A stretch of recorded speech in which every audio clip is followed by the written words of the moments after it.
வீரபத்ரன், தாக்ஷனுடைய பெண் தாக்ஷாயினி சிவனை மணந்தவள் அவமானப்பட்டு பரிதவித்து நெருப்பிலே தன்னை மூழ்கடித்து விட்டாள்.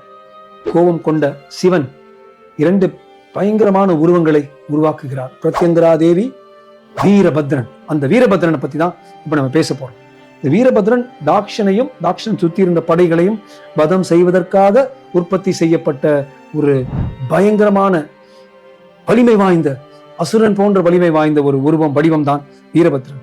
இந்த வீரபத்ர கோயில் குறிப்பா 1-2 இடங்கள்ல தான் தமிழ்நாட்டில் இருக்கு. அதுல குறிப்பிட்ட ஒரு இடம் திருப்பாரியூர் வீரட்டேஸ்வரம்னு தஞ்சாவூர் மாவட்டத்துல இருக்கு. திருவாரூர் தஞ்சாவூர் கிட்ட இருக்கிற ஒரு கோயில். அங்க வீரபத்ரனை பார்க்க முடியும்.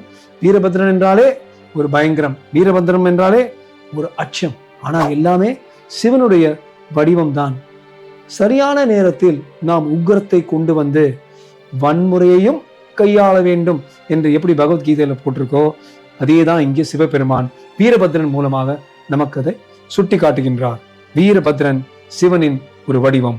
ஓம் நம சிவாய்.